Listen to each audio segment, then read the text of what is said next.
look, you can't undo your past, but you can use it as a teaching tool to completely reshape and change not only your future, but for future generations.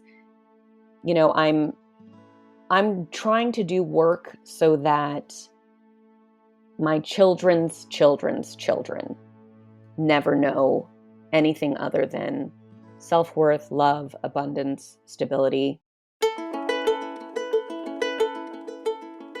Hello, and welcome to Grief, Gratitude, and the Gray in Between podcast. This podcast is about exploring the grief that occurs at different times in our lives, in which we have had major changes and transitions that literally shake us to the core and make us experience grief. I created this podcast for people to feel a little less hopeless and alone in their own grief process as they hear the stories of others who have had similar journeys. I'm Kendra Rinaldi, your host. Now, let's dive right into today's episode.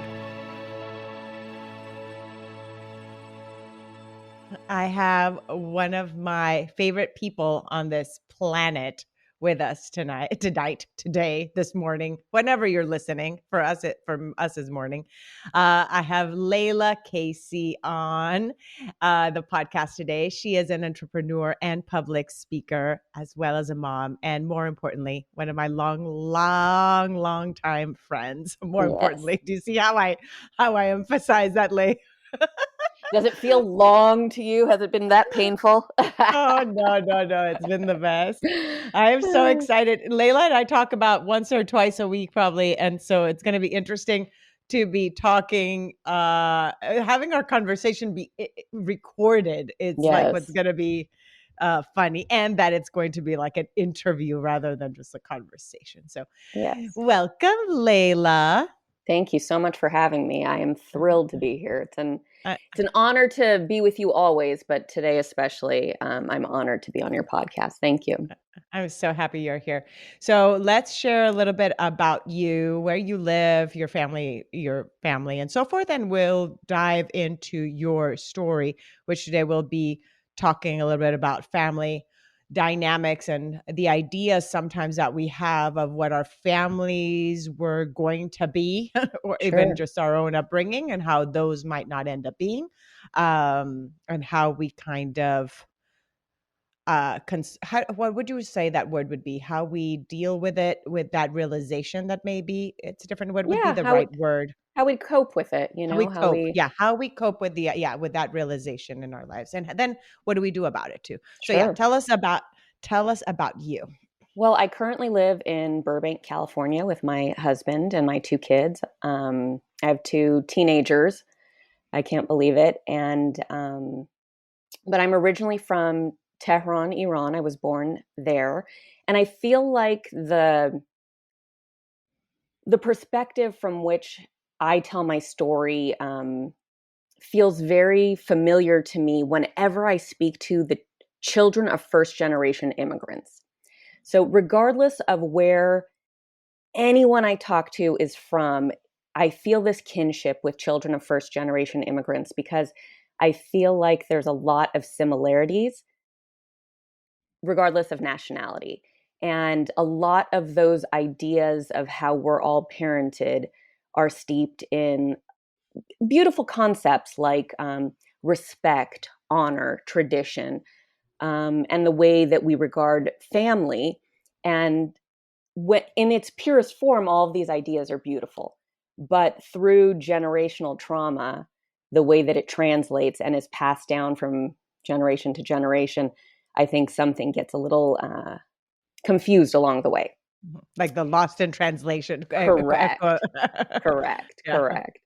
And we all, because I have many friends that are children of first generation immigrants, we all seem to share a similar experience in that it's like you're growing up in 2 completely different worlds, right? So for myself personally, inside the 4 walls of my house, I was being raised as though we're smack dab in the middle of Tehran, Iran. But the moment my foot passed the threshold of the door of my house, I was in America. Mm. And I can't imagine what that was like for the immigrant themselves, for my parents' journey and my parents' struggle, who a lot of immigrants that come over here, I think it's not necessarily always by choice, right? So we were fleeing a revolution and it had to come here within 24 hours, really, and all the money in the bank were frozen. My parents came here with the money in my dad's pocket that day, which was $500 to start a new life for a family of four. And it's a beautiful story but that's for another day. But it really is a testament to the American dream, how you can come here with like next to nothing and start a whole new life. But there's a mourning for the immigrant themselves, right? And my parents were, especially my mom. My dad went to college here, but and then moved back to Iran and had myself and my brother. But they didn't want to leave per se, and everything that they know about parenting, I think for any parent, everything that you know about parenting is what was passed on to you, what was modeled for you, what you internalized. And in most cultures, that is what I find to be like a cornerstone of immigrant parenting is um, honor, but like through shame, if that makes any Mm. sense. Like the Mm. most significant Yeah, yeah, give me an common example. thread, Yeah, the an most example of that. sure, the most significant common thread that I find when speaking to other children of immigrants here in the U.S. is almost like the parenting handbook of the immigrant is to discipline through shame. So you don't get good grades. It's not that you've done something wrong. You're parented as though you are wrong. It is so Mhm. shameful what you've done. Um, they're not disappointed in the act of you didn't get a But good in grade. you. Correct. They are What? Yeah. disappointed in you, you know. Mhm. Um, there's a lot of comparison, I feel like, through immigrant parents. It's, well, so and so's daughter is a classically trained pianist. How come you don't know how to play the piano? Well, because I don't have piano lessons would be the first answer to that. But, um, and especially for all cultures of people that I know that were raised on that are from the continent of Asia, not what people would refer to as traditionally like Asian cultures, but the continent of Asia. Iran is on Asia as well. It's tiger parenting, where What does that mean? What does tiger parenting so I mean? never read the book, but there's this book called Tiger Mom, and it's this very hustle sort of culture where it's all about the getting more, your accolades, being successful in everything, pushing, pushing, pushing. And it's not really parenting the human being in front of you. It's Mm. creating an extension of yourself that you can be proud of, if that makes Molding, any and it's sense. also an aspect into molding Sure. into something, right? Would it be like Sure. that too? Like you're molding who you want that person to be as an extension of you? I don't know if our parents' generation and any generation prior to that really put much thought Mm. into how they wanted to mold their children. They didn't have access to this age of psychology that we grew up with as well. Mhm. Um, I think that their goal was more status related. And I'm not sure that Mhm. they would realize or consider that that's what it was. But you want to be able to say your child is a lawyer, a doctor, is, married, keeps a beautiful home, lives here, drives this kind of car, goes on this kind of vacation. It's raising your child to be honorable as a uh, descendant of your lineage, if you will. You know what Got I it. mean? And as Whereas that being a reflection of themselves of as well. them, Mhm. correct, Yes. of them, Yeah. you know? Mhm. And most parents from immigrant families that I have heard stories of, um, they're not very emotionally literate, right? I feel like emotional maturity is a language that not a lot of people have expertise in, not a lot of people are fluent in. And I don't think that these things generationally were taught or considered. In my household, for instance, the only emotion that was really acceptable to display was anger, Mm. right? If and when one is not emotionally literate, you're uncomfortable with displays of emotion because you don't know how to regulate your own emotion. So when somebody else's emotions are dysregulated, it dysregulates you as well. So if someone else is experiencing sadness, but you never learned how to cope with sadness, someone else's sadness makes you super uncomfortable, you know? And it's a whole generation of, I'll give you some, if you're crying, I'll give you something to cry about. Mm. You know what I Yes, yes, mean? yes, yes, yes. And what I think that that stems from is, your tears, your sadness that this person who cares about you so deeply can't fix makes them uncomfortable. And so they want to protect themselves to not be uncomfortable, you know? Yes, no, that makes sense. And I think that a lot of that would even I would even extend it even further that it not only is of the immigrant, parents of this particular generation, but just probably just that we're For sure. in our 40s, so probably just our parents' generation in that way didn't have that the tools of that whole emotional, intelligence component per se to then lead on to teach to the children's For because I, I sure. don't I don't remember necessarily every single time that I was angry of that being dug deeper of like, are you really angry or is it that you're sad or is Right. it really or are you feeling nervous and maybe that's coming up, For never sure. like digging deeper as to what was the cause of that result of that of that reaction. So Because I um think most people parent the way they were parented, yes, right? So absolutely, yeah. you can't give somebody tools that you don't have in your toolbox.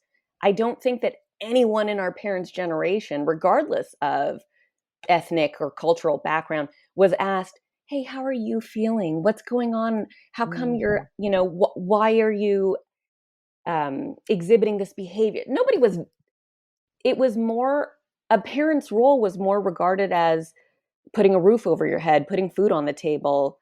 You know what I mean? Like Yes. their main job was keeping Survival, you alive. survival. Yeah, Correct. Their survival. main job was keeping you alive like a house plant, right? Oh And my gosh. Although as you're saying that, I'm just even thinking of my first few years with my kids. Honestly, like I was in that mode too. I oh, was just like, as long as 100, they're alive, they're fed, 100. it was like that survival mode myself. So, Well, um, but I think that that's part of what trips us up as well in our growth journey is we develop a certain set of skills to survive our mhm. childhoods. And then we continue to take those patterns of behavior into a life that no longer requires survival. And those patterns of behavior no longer serve you. Those habits no longer serve you. And it's those very survival skills that you try to bring into your life every day that actually keep you from thriving. Wow. Okay. As you're saying this, I am just like, just so many like ahas, even just in this, that the way you worded that just really clicked with me. Now, I'm curious then, at what point did you realize that that was something that was happening then for you? Was it in the moment that you became a parent, or was it beforehand that you kind of had a realization of like, wait a minute, The the moment I way, yeah. became a parent was the moment that the tidal waves of grief over my childhood started to hit me. But I Mhm. had a deep and vivid awareness throughout my childhood that, you know what, this isn't right how I'm being spoken to. This isn't right how I'm being treated. Um, I don't deserve to be made to feel shameful about my existence. And I was a decent kid, I lied a lot, but that was a product I felt that was one of my survival skills. Mhm. I lied a lot as a result of being raised in such a strict environment that I couldn't do even the most simple and basic things that my peers were doing. I couldn't go to the mall in mixed company with my friends. I couldn't go to the beach with my friends. I couldn't go to the movies with a boy. I couldn't. do a lot of things. And so in order to be able to do just those regular basic things, I started to lie. And then unfortunately, when you start to do something over and over again, you're developing a habit, whether or not you realize it. And because I Because it didn't, worked. Because it yes, worked. absolutely. If it And worked, you're like, well, I can do this again. and because I didn't feel good, seen, heard, worthy in my own household, I became conditioned to look for external validation. And so what that resulted in for me was I became a chameleon. I was whoever anybody in the room wanted or needed me to be in order to get validation from that person. So I was one version of myself. Well, actually, I shouldn't say one version of myself. I was never myself. I was one version of a person in front of this set of people, one version of a person in front of this set of people, version of a person in front of this set of people, including in my own household. And so it was constant theatrics, which was exhausting to me.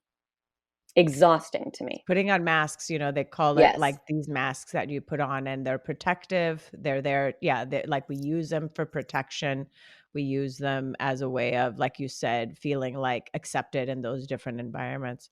I'm curious which version of you I got to meet Well, in our you 20s, you know, it's in our it's 20s. it's interesting, Kendra, because you are my longest relationship outside of my relationship with my husband, and uh, If I start crying, you guys, yeah, you'll know, you guys. because you are the only person who has been along my journey and attended the funeral of every death of different versions of me throughout the year and the years, and has continued to celebrate and um, bear witness to all the new, more, The birth. yeah, all the Yeah. rebirths of more healed and grown versions of me. But um but it was, I remember in my childhood knowing, man, it doesn't feel good and this doesn't feel right to be criticized every single day. It doesn't feel good and it doesn't feel right to have this emotional instability, to feel like I'm walking on eggshells, in a minefield constantly. And the hardest part of being able to trying to survive and adapt to that is it was different every day. So it's not like I had this playbook that I'm like, okay, well, if I behave this way, then I can maintain peace in this household. Well, I wasn't setting the tone for the emotional stability in the household. I was just trying to survive it, react to it. And every day it was different, because my parents had never learned emotional regulation. And so if they had a bad day at work, then it was a bad day at home. If they had a bad conversation with a friend, then it was a bad day at home. And the most challenging thing, though, the thing that I feel like undermined my self-worth the most, was there was a lot of withholding of love. So if I As didn't, punishment. As punishment. correct, correct. So if I didn't perform the way that they wanted me to perform, then all the love was withheld. There was a time period where I wasn't spoken to by one of my parents for 3 months. And when I say not spoken to, I mean not acknowledged that I existed in any capacity, not looked at. I would say good morning, no response, that kind of stuff. And they say, studies have shown that the silent treatment, going cold, they call it, but ultimately what it is withholding of love, is more psychologically and emotionally damaging than physical abuse. Because physical Mm. abuse, at least that person, that child, um, It's getting is some kind of acknowledged in, attention. Yeah. correct, is acknowledged in Yeah. some way, whereas the other, the silent treatment and the withholding of love makes a person feel as though they have Mm. absolutely no worth and no value. So I Mm. remember vividly thinking this isn't right. And like a lot of kids, I'm sure, I'm not going to parent my kids this way, and I'm going to do things different, et cetera, et cetera. But what we don't realize is that these patterns of behavior are being taught to us, and you're internalizing them to such a subconscious degree that you don't even know you're perpetuating these patterns unless a mirror is shown to you, unless somebody points it out to you. And that's what having children did for me, for sure. But before that, the biggest thing that I'm grateful for in my life actually is having met my husband, who, aside from being an incredible human being, was the first person to show me unconditional love. I had never seen unconditional love before. And I want to be clear, there's no question in my mind that my parents love me with every fiber of their being. They love me with the maximum capacity that they are able to love another human being. My parents would give their lives for me this very instant. They would do anything for me. That is 100% true. But simultaneously, just as true is that my parents' love caused me a lot of harm as well. And I have had to spend the bulk of my adult life trying to recover from that love. And I didn't even know that the type of love that was being exhibited in my household was what I will now refer to as transactional. And that's very common for immigrant parents. I don't even want to say immigrant parents. I want to say A lot of different yeah, types. yeah, Yeah. all different. Um, so it's love that's steeped in obligation and expectation, right? Yes. So you don't realize it, but when somebody who only speaks in transactional relational skills, when they do something for you, you have entered a contract with them Yes. that now you Yes. owe them. The Mm-hmm. expectation is never spoken because they don't have those types of emotional skills and relational skills. But the expectation, once it's set, regardless of you knowing the expectation, that obligation is there and now you owe them. Mm-hmm. And in transactional relationships, people are keeping a ledger. They are Yes. excellent accountants. They are And they, and as the and kids we would say, talked about this. Yeah. they come with their receipts. As the kids would say, they Yeah. come with their receipts. And I remember when you told me this in one of our conversations, and I'm like, oh, I didn't realize that about you. Like, I didn't know you were like, keeping score of when I maybe called you or not. And he's like, yeah, Kendra, you might have not known, but I was like, Correct. remember, And like then you even that what even that as our, even the friendships. Yeah. Oh, for sure. I didn't realize that I was bringing that same transactional sensibility into every human interaction I was having. Oh, I didn't even know it was a thing. I thought all of these things were normal. You know what I mean? I thought this is how people conduct themselves. And I had constant expectations with every human being I came in contact with. And then what that would result in would be resentment. And because I wasn't emotionally mature at the time, you didn't have any idea that I was resentful of you because I didn't know how to communicate my needs, my boundaries, my wants, anything. But I was holding you hostage to my emotional lack of regulation as well. And the mm, moment that I set these expectations on anybody, I have now made them a thief of my joy because it is mm, almost impossible for somebody to meet expectations that you didn't even know existed. Nobody's a mind mm, reader. You know what I mean? absolutely. And so I entered my relationship with my husband not knowing what unconditional love looked like, certainly not knowing how to show it or express it to another person. But the saddest part is I didn't know how to accept it either. I didn't trust it. So in the first couple years of our relationship, I constantly had to test him to make sure, to make sure. And I was holding my ledger book for him as well, and writing down my receipts. And anytime something would Mhm. go wrong, I'd bring my evidence. You know, Mm. and Wait, you're like, the wait, hold on. Let me look through my yeah. Let binder. me let me flip through these pages here. Yeah, hold on a second. Um, but the interesting thing about accountants like us is that you're only keeping your own ledger. You're Uh-huh. only looking for the ways that you were of service and now you're being wrong. You're not keeping the other person's ledger.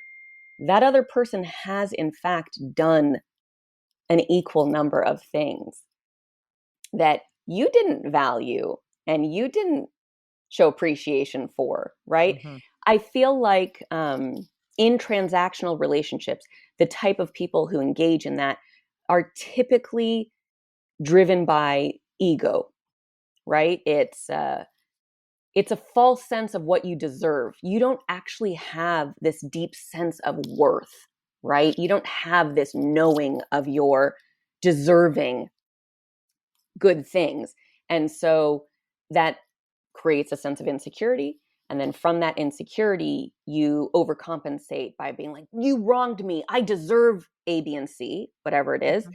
And you are then living in a world of scarcity.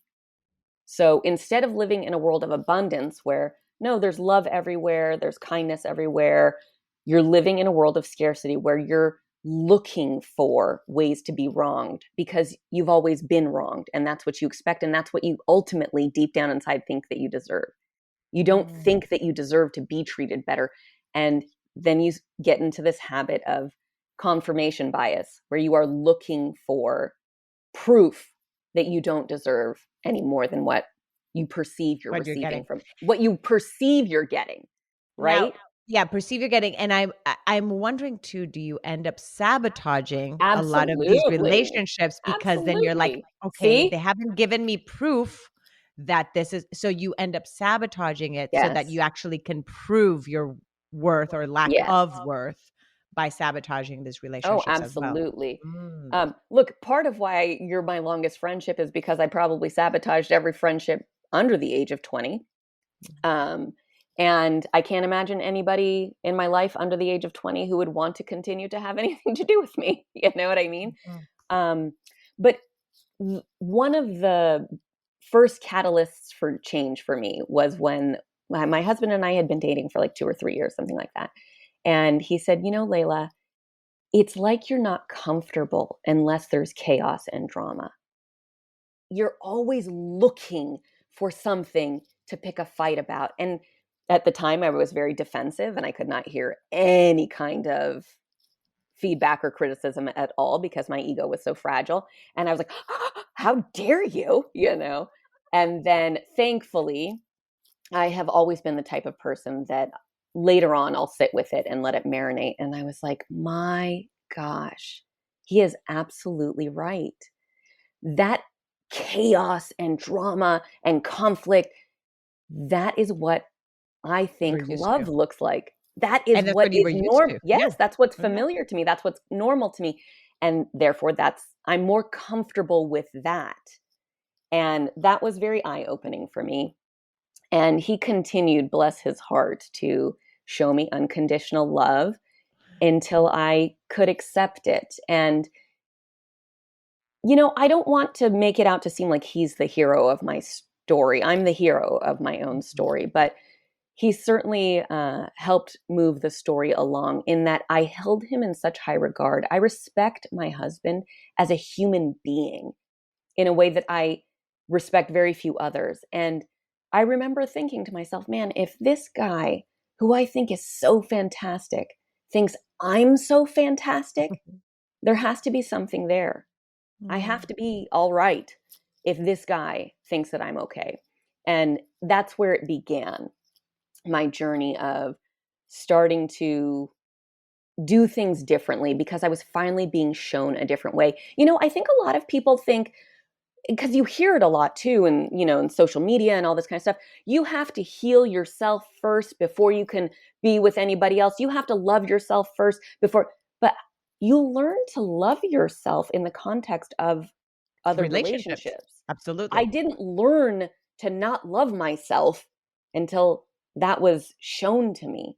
So Yes. conversely, someone had to show me how Mhm. to love myself. I didn't know how to love myself. So that was the beginning of learning not only how to love myself, but that I was so worth loving, right? Yes. But then the real waves, tidal waves, honestly, of grief over Your my childhood. childhood, that started to hit me the moment I gave birth to my first child. And I called it postpartum depression. I'm not 100% sure if it was. It went untreated with my daughter. A couple years later, I had my son, and it became exponentially worse.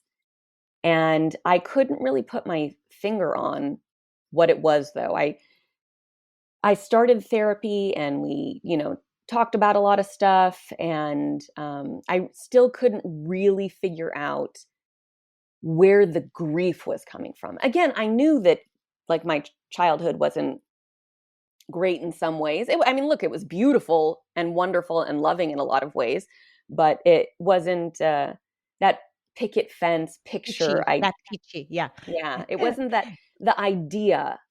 It didn't match up with my expectations, which is Yes. Yeah. very thematic for me, right? I set these unrealistic expectations. It didn't match up with my expectations.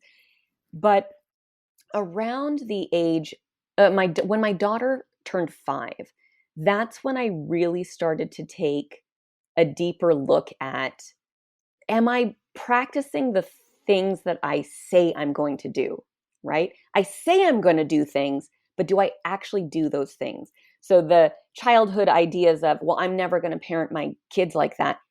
Am I actually not parenting my kids like that? Am I doing it different? And I found that there were some things that needed immediate attention. And my children have been my greatest teachers. They say that, oh, you're raising your kids. You're not, man. They are raising you. And bless my kids' hearts, I make it hard for them. I don't make it easy for them to raise me either. I'm doing it kicking and screaming. But around the age of 5 is when I started to notice that I had some habits and some patterns that When you had been a parent for 5 years. When you had yes, been, yeah. yeah, because the first 5 years was legitimately for me, and I know this is not a lot of mothers' journeys. It was not a good look for me, Kendra. I was I know. surviving.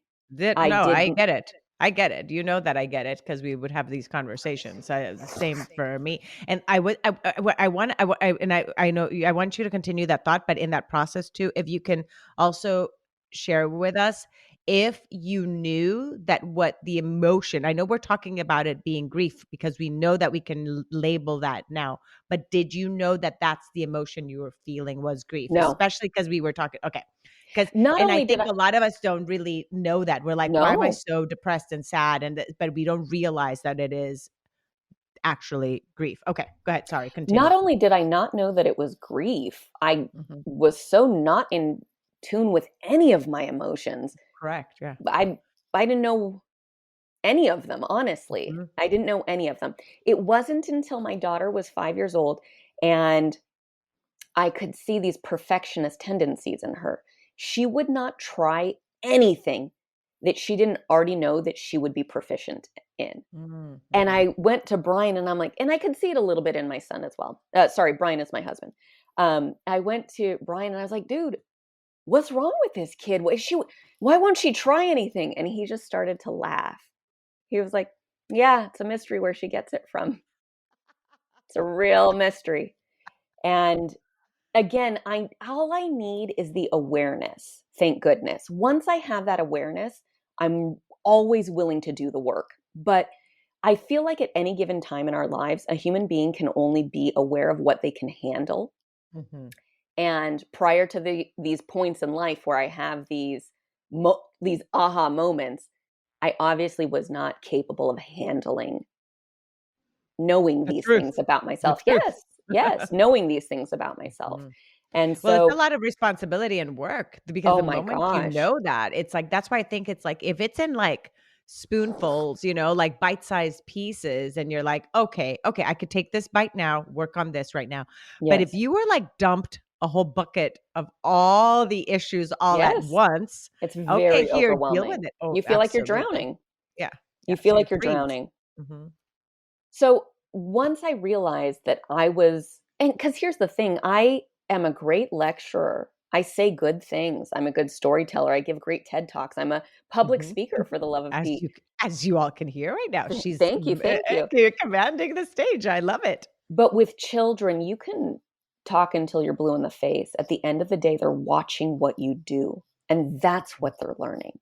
They're not learning what you What you say. say. They hear what you say, Mhm. but they are learning to do what you do. And what I was modeling for my kids at that point in time were these perfectionist tendencies that if you can't, you know, do it 100% perfectly, then don't even bother.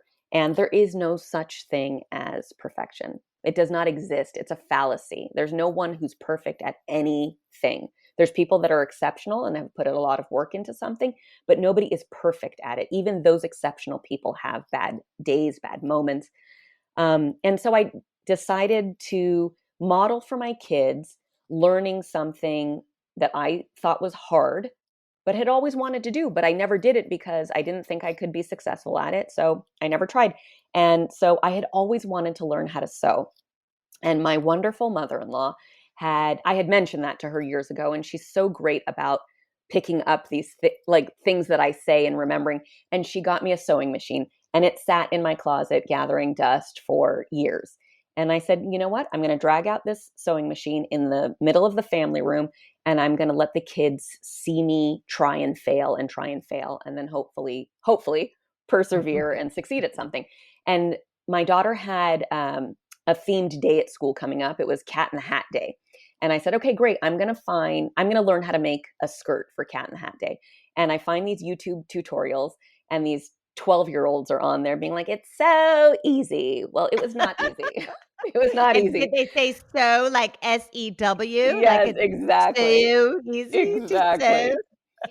So they would see me in the family room where everyone was together getting frustrated, and I would put words to it. That's when I first started to label my emotions in front of the kids so that they knew that they were allowed to express all kinds of emotions and what each one was called. And so I would say, man, I'm so frustrated. I'm going to take a break from the machine, put the machine in timeout for a minute, let it think about what it's done, and hopefully it'll act right when I come back to it.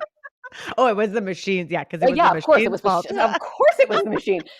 And then I'd come back and sit at the machine, and I'd try again, and I'd mess up, and I'd have to rip out the seams, and I'd try again, and so on and so forth. So it took multiple attempts. All the four-letter words were said inside my head because the Which, kids were by the sitting way, right there. I was just thinking, I'm like, wow, this has been a very clean episode. Oh no, As this is the longest I've gone without cursing, Kendra. I hope your audience appreciates it. Layla, I'm I was shaking, just Kendra. I'm thinking that. shaking. It's so much. It's so much pressure. I mean, Oh if you gosh. end up cursing, I just write it on the show notes, just explicit. But I'm like, wait, I haven't heard her curse I once know, I yet. know. I'm shaking from it feels so The unnatural. restraint, that's Yeah, the restriction. restraint, it's You're too much. restraining yourself. So anyway, one day I end up with a skirt just in time for Cat in the Hat Day. She goes to school, she comes back, and she says, "Oh, mommy, you won't believe it. Everybody loved my skirt." And I said, "That's so great, Ava. I'm glad people love your skirt." I said, "Did you feel happy, that people were commenting on it?" She said, "Yes, it was so fun. And people kept coming up to me and saying," and I said, "That's great." I said, "Sweetheart, would you have had the skirt if I had not persevered through the frustration, through the multiple failures, if I had not kept trying over and over Mm. again, would you have had the skirt?" And she said, "No, I would not have." And I said, "We have to try hard things." And that was the beginning of them showing me what I needed to work on, and then me showing them how I worked on it, and hoping Mhm. that they take the lessons from that. So throughout the years, I'd have multiple moments where I would be hit with, again, not recognizing at the time, these tidal waves of grief. And then ultimately, again, not connecting the dots at the time, but realizing, okay, there's something to work on here, there's something to work on there, and continuing to work on those things. A couple years ago, though, is when it really hit me like a ton of bricks. My daughter turned 13. And what I didn't realize was along the way, at different milestones of my children, the tidal waves of grief were hitting me because it was unlocking episodes from my past. So it Mm. was very triggering for me as these things were happening. When my daughter turned 13, I could not explain how I was going into a tailspin again. And as I had been conditioned to do, I was locking it down, you just stuffing it down, stuffing it down, stuffing it down. Eventually, though, the closet gets too full Yeah, for yeah, you to yeah. continue to stuff The stuff in it. suitcase. It That starts suitcase to is spill gonna out. the Yes. suitcase then like bursts open. I'm shoving the doors, but it Yeah. just will not close, and the stuff starts to spill out. Mhm. And after I ignored and neglected that for a while, I came into a fairly deep depression and was finding it really hard to function. I was crying every single day. And I finally had to find my previous therapist had retired. I had to find a new therapist. This was about a year ago. And I was telling her, yeah, I'm really struggling. And the really important part of this story is how casually I say these words to her, right? I said, yeah, I'm really struggling. I'm crying every single day in the shower. And just like I did from the ages of 13 to 19, probably 60% of the time, 60% of my life from the ages of 13 to 19, I'm starting to daydreaming about never waking up again. Mm. And I say it not only so casually, but like almost like I'm telling a joke. I was like, "Don't worry, I would never harm myself, though. I'm too selfish for that." But I for a couple weeks prior to talking to my therapist, every single night that I would go to bed, I would daydream about never waking up again.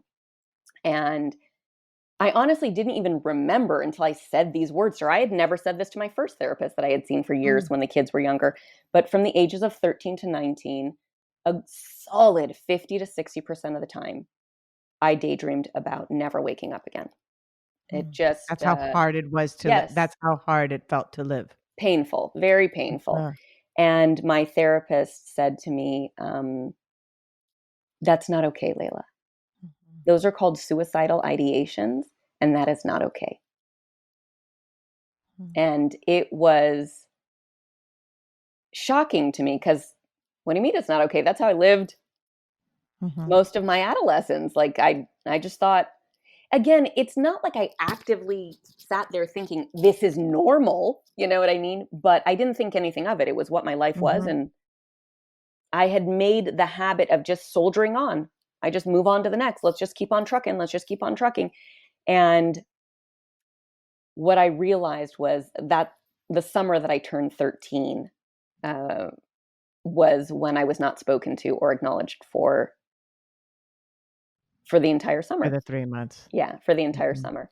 And as was the pattern, mind you, that had happened multiple times, but that was the longest time it had ever happened. That happened once a week in my house, but that was the longest time it had ever happened.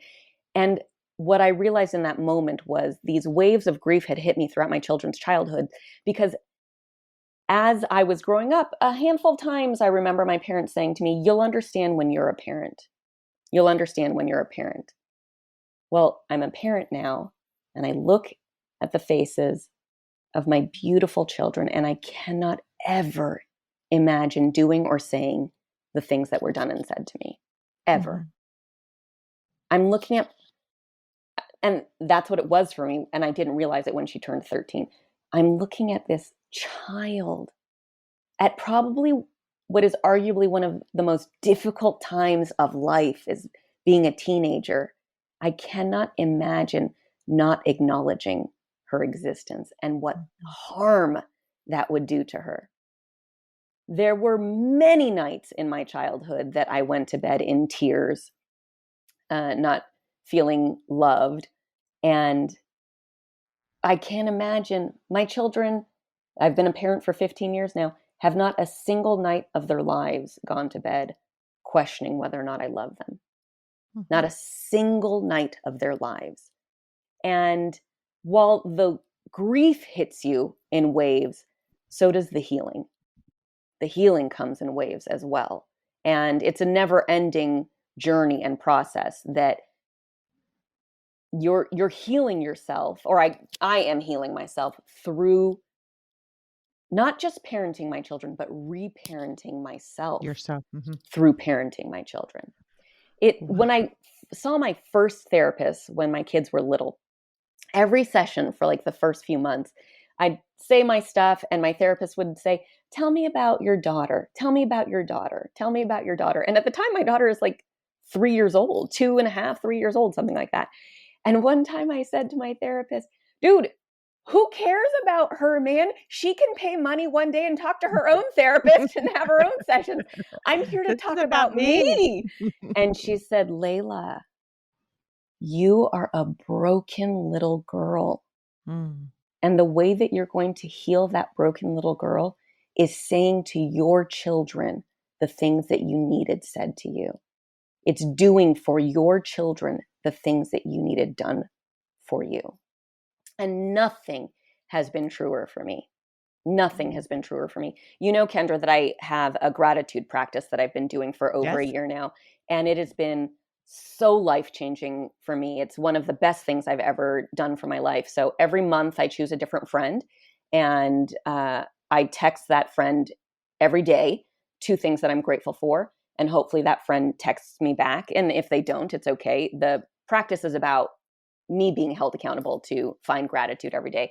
And what that has done for me is really rewire my brain to be looking all day long for the things to be grateful for. And you always find what you're looking for. Whatever you plant in the garden of your mind is what is going to grow there. So now I'm looking for the confirmation bias for how many things I have to be grateful Beautiful. for. Yeah. Yes, exactly. Now you're looking evidence for that instead of the other Exactly. things. Yeah, that's awesome. Exactly.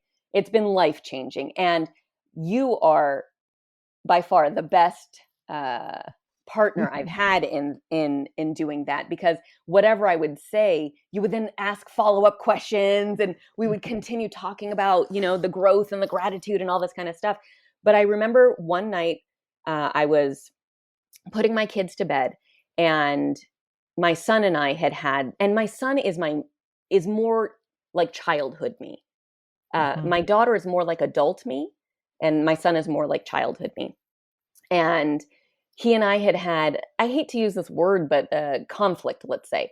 I had, Disagreement. yeah, I had said, you know, sorry, buddy, you know, I'm going to take this thing away after observing that it's not benefiting you, blah, blah, blah. It was around video games. Anyway, and he was pouty and upset. And he went into his room. And when it was his bedtime, he came and stood in my doorway and said, "Are you going to come snuggle me or not?" I just want to put it out there that he's going to be humiliated one day, but my son is 13, okay? And I said, "Of course, buddy. I'm always going to come snuggle you." So I go in his room. Mind you, he's still annoyed, right? So he's not being like super affectionate, but and you know this, but I have sung "You Are My Sunshine" to both of my kids almost every night of their lives since their birth. It's only if I'm out of town. And my daughter doesn't let me do it as much, but when she does, I still do it. My son demands it like every night. Where are you at? It's time. Let's go. So I snuggle my kids every night, and I sing "You Are My Sunshine" to them. And I sing to him, and we're snuggling and stuff. And I said, "Buddy, are you upset with me?" And he says, "Yes, I'm upset." Oh, no, no, I'm sorry. I say, so I sing "You Are My Sunshine," and I say, "Do you know how much I love you?" And his response is, "More than anyone has ever loved anything." So that's Oh. that that's what we do every night. And so I say, "Buddy, do you know how much I love you?" And he says, "As much as the meanest mommy could love somebody." And but he's joking around. There's like a smile, you know, on his face, and a laughter in his voice when he says it.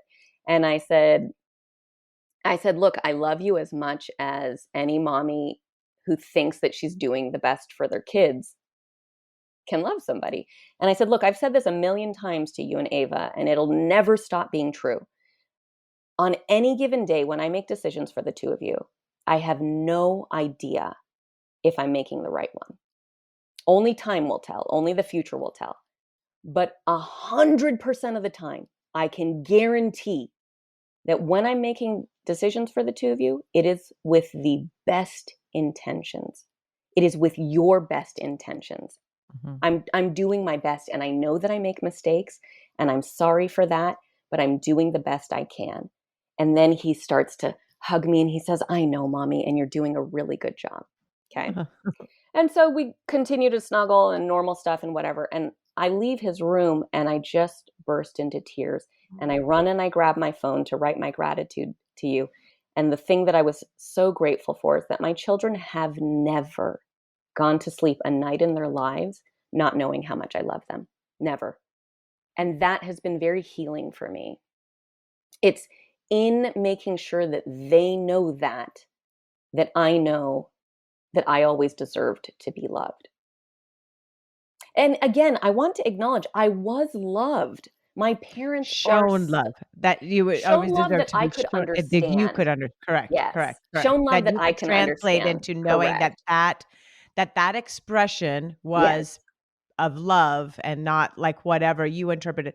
We always say, like, in your childlike mind, that's what you took. And Yes. therefore, sometimes we stay with these beliefs that were Yes. created from our childlike mind of what we experienced. And like you were saying, like you just made it to be that you weren't worthy because of Correct. that interpretation of how that was shown was Correct. not what you needed But to show. Mhm. but without a doubt, my parents are two of the most loving, kind, generous, well-intentioned human beings on the planet. There's not anybody, and you can attest to this, who has Yes, met my I parents who know them. doesn't find them delightful. My parents are Mhm. fantastic people, but we don't speak the same love language.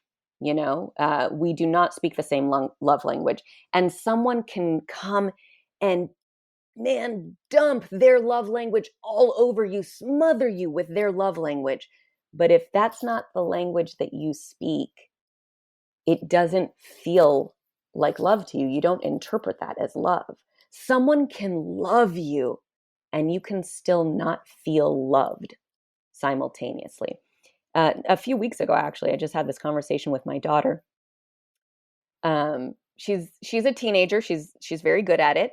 And I said to her, "Hey, sweetheart, what is," because we've gone over the love language. We do a lot of TED Talks and a lot of, work Oh, yeah. around Yeah. ourselves here in this house. Mila's like, "Why do you have to turn everything into a lecture?" That's what Yes. Mila said the other Yes, day to yes, me. It's like, "Oh, great." Like, that's what mine are saying now. yes. So my kids know all about love languages, and we've taken the test, and I've made sure that they know, hey, you see that this person is doing this. This is their love language. They're trying to show you kindness, love, blah, blah, blah. Mhm. Anyway, so I said, sweetheart, do you know what your love languages are? And she said, yes, it's this and this. And I said, that's right. And I said, do you feel like I speak your love language to you? And she said, yes, you do a very good job. Thank you. And I said, thank you. I'm glad you think so. And I said, honey, what are my love languages? And she Mm, couldn't name them. She didn't remember. mm, And I mm, said, do you ever put the the thought into trying to speak my love language to me? Mind mm, you, she's a child, she's a teenager, of course she doesn't, and not that mhm. she never does, but, she's worrying about her own love language, Right, right, as right. most kids are. It's it's a learned skill, though, to make sure that you are speaking it to people in the language that they understand. And we can only do what we know how to do, you know? When my parents speak of their parents, who I'm assuming is who they learned everything about life from, they speak of their parents with such reverence, such respect, that that makes me believe that my parents think that the way that they were parented was good and correct and just. And that's how they learned how to parent. And they parent me in the same way. Their parents were parented in a similar fashion. Their parents, so on and so Mhm, forth. The generational trauma probably has existed for centuries. It's mhm, it's only when one person says, I don't know if this works. I don't know if this works, and starts to do things differently, that things change. Otherwise, the majority of people stay on the hamster wheel of life, continuing to perpetuate the same habits and patterns, um, that were shown to them, yeah, until that you were just shown to break it. them. Until you Exactly. break it. Okay, so let's let's talk about then. You by the way, this has been amazing, and we could talk a whole other hour on the topic and go deeper into so many of these different subjects. So let's go into what it is you are doing now. You've talked about your parenting. You talked about sewing. So we're going to talk about. I want you to talk about sewing because Yes. that is one of the things right now that you do as an entrepreneur. And Yes. then also, if you can talk about the bucket filler initiative that you started doing at your kids' schools when they were little because you saw that there was a need. Because that's again you being so hands on. By the way, this is like one of the people that I know that was like a parent of the room parent for both kids was then the PTA president, this whatever, this committee, this all the stuff possible that could fit onto your plate you would take, and that even the ones that didn't fit on your plate you would take in order to be not only present in your kids' lives at home, but also in their school and to create an impact and change on other children aside from your own, because that's something you also have taken onto yourself. So would you share, let's talk about bucket filler, Sure. that initiative. So when my son was in first grade, I remember volunteering in his classroom and hearing how the kids spoke to each other and how they conducted each other. Maybe it was just an off day, but it actually made me really sad. It really made me sad. And it made me think of this book that we have at home. I feel like I need to look it up real quick so I could cite the author. But the book is called How to Fill Your Bucket for Kids. And it is, I'm going to look it up real quick so that I can give the author credit. The book is about how everyone has an emotional bucket. And If you want, you speak and I can look it up if you want. oh, sure, sure, sure. Mhm. Oh, the book is written by Got it. Mary Reckmeyer and Okay. Tom Rath. How full is your bucket for kids Okay. by Mary Reckmeyer and Tom Rath. And it was a favorite book that we had at home. We got it at like one of the book fairs at school. And the idea behind the book is that everybody has an emotional bucket that they carry around with them every single day, and how we relate to others is dependent on how full our bucket is, right? It's the idea of you can't pour from an empty cup, Mhm. and so you Mhm. have to take care of yourself and safeguard yourself, your energy, and really be aware of what influences you and who has access to you and your energy and that kind of stuff. So I started to create this lesson, and I asked the teacher if I could come in and do it around trying to teach the kids accountability and cause and effect also, right? So you have to be aware of the way that you talk to people, the way that you treat people, and that the impact that that has. Your words and actions can have a positive impact. Your words and action can have a negative impact, and the only way to truly be accountable and hold yourself to a standard of wanting to treat people kindly is through awareness. So it became a thing at our school where the other teachers heard that I had done it, so they would ask me to come into their classroom. And so was the beginning of my public speaking. I would just do it at my kids' school to begin with, and I would do it every single year. And then I was asked to go to other schools, and it just sort of grew and grew. And now it has transformed into a very impactful story. I no longer use the book because I mostly speak in middle schools and high schools, but an impactful story of a story from my childhood where I felt like I was at a crossroads and I had to decide who I was. And I speak to ownership, awareness, accountability, habits, self confidence, self esteem. It parlays into a lot of things. But the number one thing that I took from it and have tried to create as a practice into my own life, and it is where 95% of my change has come from, is awareness. And it's so hard to be aware of yourself because you only Mhm. have a sense of yourself, again, as to what you can handle, right? You need people in your life that, Feedback. yeah, Feedback. you need Yeah. feedback, Feedback. Mhm. and you need really deep reflection and honesty, and it's painful. It does not feel good. At least it didn't for me. Uncovering a lot of patterns that I have did not feel good for me. But the thing that I tell my kids all the time, and in the speeches that I give, it is not possible at all to create any change for yourself without first owning that change needs to be created, right? So if you cannot apologize for anything, if you don't think that there's something that needs apologizing for, you cannot correct the thing. You have to Mhm. first accept and own that something has happened.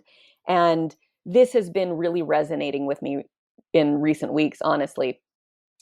Um, I have never been apologized to by a family member of mine, and that was never modeled for me. And so I never learned how to do it. And even when throughout the years I would, I'm going to put it in air quotes, apologize to people, Mhm. it was really, I was still weaponizing my apology. I Mhm. wasn't actually taking ownership of any of the things that I did. So I'd be like, well, I'm sorry you feel that way, right? And because I'm not cursing in this episode, I'm not going to say the things that I'm really thinking, but it would be, well, I'm sorry. And then it would be followed up with, but if you hadn't done da da da da da da da, you know what I mean? Mhm. Again, coming Mhm. with my ledger and my receipts and all this kind of stuff. No growth can happen. I'm staying crippled if I don't acknowledge that some wrongdoing has been done. And there's absolutely no shame in having made a mistake. Yes. Making mistakes is the literal way one learns Growing. to do Mhm. Better. Yes, If absolutely. you never make any Absolutely. mistakes, then what do you have to work on? Where's there to Yeah. go? You know? And so a girlfriend of mine who is an exceptional teacher, such a gift to the profession, to her community, to the students, to the families. She invited me to speak to her high school class not that long ago. And she was telling me after the fact that she does these performance reviews with her students at the end of the session. And she asks the students to say, there's a whole bunch of questions, and she asks the students to say, what was your favorite part of the class and what was your least favorite? What changes would you like to see, et cetera, et cetera. And the reason she was telling me this story was because at the end of that session, a lot of her students had said that their favorite part was the day that I spoke to them, which I really appreciated. But what I really took away from the conversation was this concept of performance review. I loved this idea. And so for the past couple of months, I've actually been doing a performance review with my kids, and it has been amazing. It has been really amazing. Uh, okay, So, take us down through what that looks like, a performance review of your parenting with your yes, of my children. parenting, correct. Yeah, what So, does it look like? I first open up with, do you feel seen? Do you feel heard? Do you feel loved? And they respond with whatever they respond with. And I say, do you feel that you could say to me if you did not? And they have said yes the two times we've done it. Um, and then we go over, what do you think I could improve upon? I ask them to give me a grade from, 1 through 10, and my daughter's never given me higher than an 8, and my son, Mhm, and mhm, my son gives me a 9. mhm, And I say, okay, great. What do you think I could improve on? And they'll tell me various things. Well, last month, like a couple days later, I realized that I don't add a positive spin to it mm, either. So one night at dinner, a few days after the performance review, I said, you know what? I want to add an addendum. mhm, Tell me the things that I'm doing right. Tell me the things that you love that I do. Because what I'm ultimately trying to model for you guys is accountability, right? I want you guys to be the type of people that are reflective, that take inventory, that really try to know and understand yourselves in an honest and sometimes painful way. However, I also want you to temper that with knowing that you're fantastic, knowing that mhm. you are great just as you are, but everyone could be We better. always can And there's improve. and there's no Absolutely. shame in that. You know what I mean? There's Mhm. nothing wrong with that. And so uh That's awesome. yeah, they spoke kindly about my You could do parenting a as well. Google do a Google form and send it to them Yeah, every month, and they could fill it out, like yes, the one I did from the event. I don't know if you yes, saw it, but yes, I I did a little did. Google form of feedback, to fill out. I was like, "Children, you have received an email from your boss." Exactly. Please fill out the satisfaction survey. That's awesome. Love it. Okay, now let's talk about the part of your entrepreneurship and you creating Layla Casey Creations, Yes. and how that has been also a big learning for you as well. Well, a year ago, I'm going to go ahead and call it like my midlife crisis slash nervous Mhm, breakdown when I was crying in the shower every day and mhm, starting to have those suicidal ideations again. Uh, I felt like I was grasping at straws just to survive, just to brush my teeth, just to. That felt like a success, honestly, like a mhm. huge success, a win for that day if I got out of bed and brushed my teeth or practiced any kind of hygiene whatsoever. Um, I was really desperate to find solutions because that's what I do. I'm a problem solver. Instead of allowing more space and time to just feel what I need to feel and Mm. unpack that. And I was trying to find solutions. I have now, Back again to the uncomfortable, actually. yes, it's so Sorry to make that uncomfortable. parenthesis. Like when we were talking about how people are so uncomfortable seeing and express, we were talking about before at the beginning of this conversation, that showing an emotion that you don't know what to do about, people get uncomfortable or parent would get uncomfortable, Yes, like we were talking about before. So yes. even within ourselves, of you even being uncomfortable Oh, with yeah. that and all these Yes. emotions coming up. Okay. So go ahead. So I tried Continue. to get into solution and, I found a therapist. I decided to start a sewing business. I, uh, I started to do all kinds of things. I started my gratitude practice. And who's to say which singular one of these things was the thing that helped me turn the corner? I think it was all of these things combined. Mhm. But I I continued to learn how to sew after that cat in the hat skirt. And one of the things that I would make frequently for my friends as like a birthday gift or a housewarming gift or something like that would be these dish towels for different holidays and occasions and stuff. And every time I gave one to a friend, they'd be like, "These are so cute, Layla. You should sell these and make these." And I had never really considered that because that seemed very scary, and quite frankly, having started this business very has put me in vulnerable position after vulnerable position. It really is putting yourself out there, not knowing what outcomes are going to be. But I decided to do it, and I sew all kinds of stuff, but it is the singular thing that I'm like, no, I sew this well enough to actually take money from people for it. And so it started out very small, and my business is primarily run through Instagram, but it is growing all the time. It brings me so much joy, so much purpose. It is such a wonderful creative outlet. I feel like every human being needs to tap into for their mental and emotional health some sort of creative outlet, whatever that is. I don't care if that's just coloring in a coloring book. I don't care what Mhm. it is, but I feel like as human beings, we need this to feel alive, and it has really been life changing in every possible capacity. And I love what my kids are getting to see me do. My kids are getting to see me be vulnerable, be scared, try new things, fail at it sometimes, recover from it, all kinds of stuff. And my business has been one of the most transformative things in my life, and it just keeps growing and growing. And now not only do I run the business for myself, but I put on these huge Events. craft yeah, I put on these huge craft fairs in my area and provide business opportunities for other local hardworking women. And I really try to create an environment of empowering and supporting other female entrepreneurs. And I feel like there is infinite success for all of us. I don't believe that. I feel like we need to do everything in our power to help each one of us succeed because there's plenty to go around.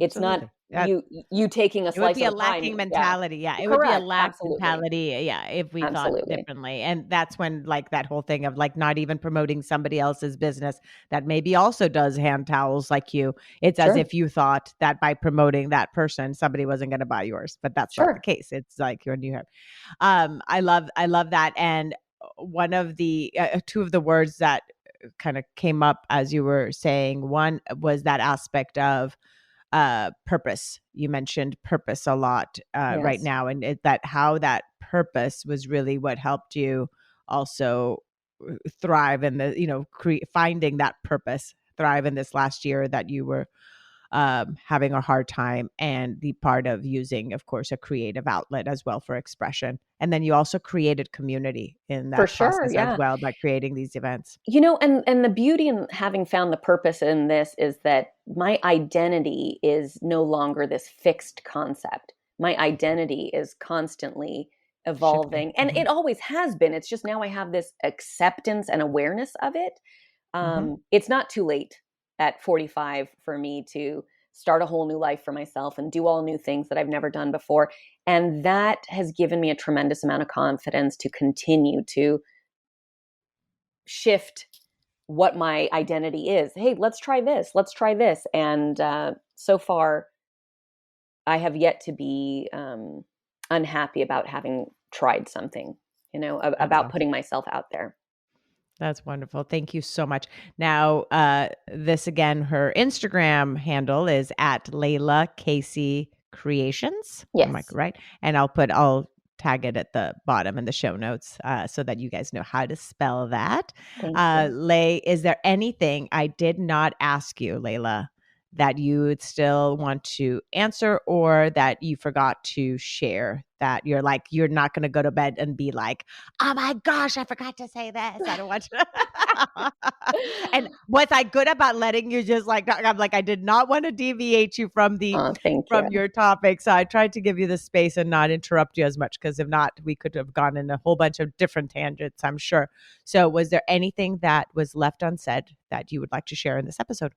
I just hope that the takeaway is look, all I did was share my own personal experience. I'm not an expert on anything in any capacity, but I know that it would have been life changing for me to feel like I could identify with somebody else. I feel like as human beings, we need that connection through identification. So I hope that this story resonates with other people, and that the takeaway from it is, look, you can't undo your past, but you can use it as a teaching tool to completely reshape and change not only your future, but for future generations. I'm trying to do work so that my children's children's children never know anything other than self-worth, love, abundance, stability, you know. Um, and with the knowledge that everybody is doing the best that they can. Everybody's doing the best that they can, because I think what stifled my growth for a long time was being angry and resentful about my childhood. And I have come to a very peaceful awareness that my parents were doing the absolute best that they could do with what they had. And I sometimes, you know this, but I sometimes cry at the dinner table with my kids and apologize for what I didn't know when I didn't know it. But my kids know I couldn't have done any better at the time. That's what I had. I was working Mhm. with what I had, and that's what I had. And every time I know better, I do better. And Every time I know, let's let that in itself. If we know better, we do better. That in itself is wonderful. Thank you once again, thank Layla. you Layla so much for Casey. having me. Such an honor.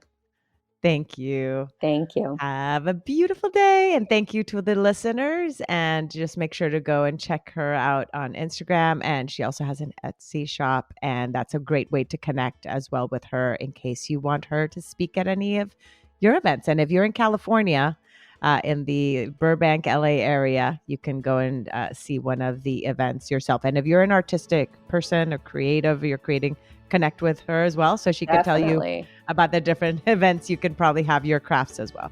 Thank you, my dear. I love you. Love you.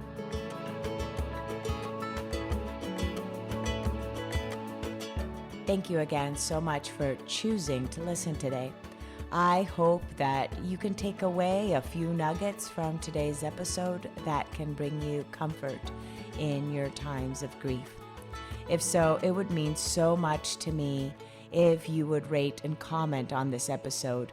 And if you feel inspired in some way to share it with someone who may need to hear this, please do so. Also, if you or someone you know has a story of grief and gratitude that should be shared so that others can be inspired as well, please reach out to me. And thanks once again for tuning in to Grief, Gratitude, and the Gray in Between podcast. Have a beautiful day.